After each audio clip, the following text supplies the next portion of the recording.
Many people learn to play a pop song as if it's a classical piece. They read it from start to finish. But that skips the most important part of making your own arrangement, which is deciding how you want to play it. When you make your own arrangement, it's more than just memorizing chords. You're breaking the song into sections and choosing how to play each part. And you're building something that's actually playable and repeatable and personal. So let's stop copying and start creating our own arrangement. One of the easiest ways to level up your playing is to stop treating the song like one long line of music. When you break down the song into sections like the intro, verse, bridge, and chorus, you'll practice much smarter. This prevents you from polishing the beginning part 100 times while the rest of the song stays messy. So let's walk through how to hear those sections and mark them down. If you download the Tune Tracker worksheet, it makes it really easy to break a song into different sections. We're going to use the song Die With a Smile by Bruno Mars and Lady Gaga as our example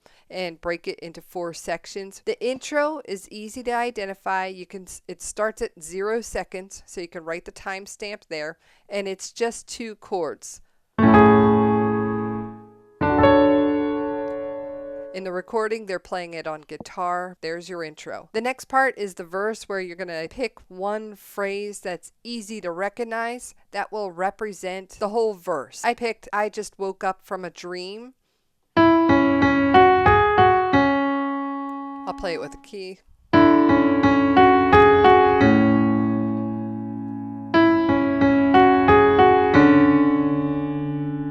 The next section of the song starts at 29 seconds, and we have a bass line that goes.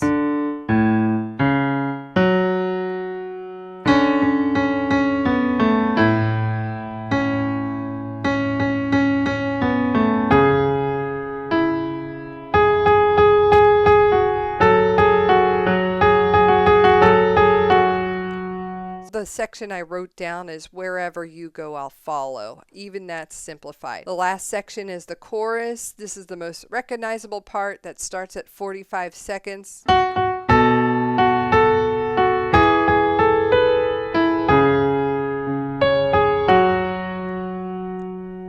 And there you have your 4 sections. Once you know the sections of the song, the next step is to figure out how you want to play them. But instead of reinventing the wheel for every part, we're going to take one simple verse and come up with a bunch of different versions of it. It's kind of like gathering your ingredients before you start cooking. Once you have all the flavors together, you can mix and match them as you play the different sections of the song. The first part of the verse melody sounds like this. I'll play that little phrase in a loop and do a little bit of a variation.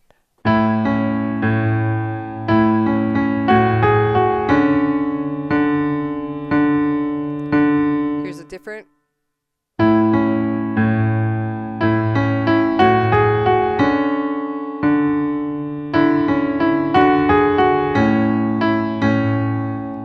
Just adding in a few little notes in between it helps you improvise something new. The bridge melody written down is simplified.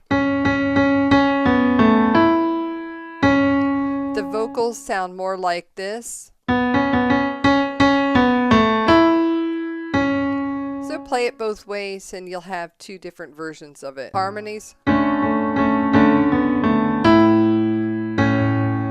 Just added the letter A at the bottom there, just a little bit. There's your variation. The fun part is the chorus.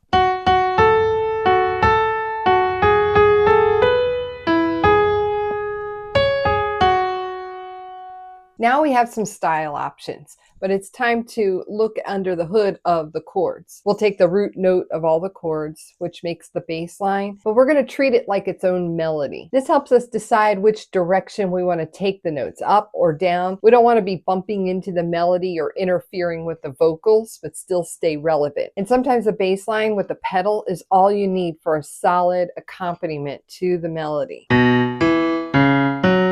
We'll make variations with the left hand this time.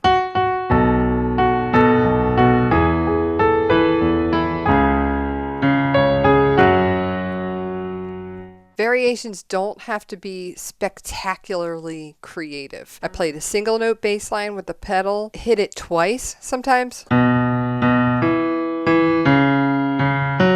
then made it big by playing them in octaves. Now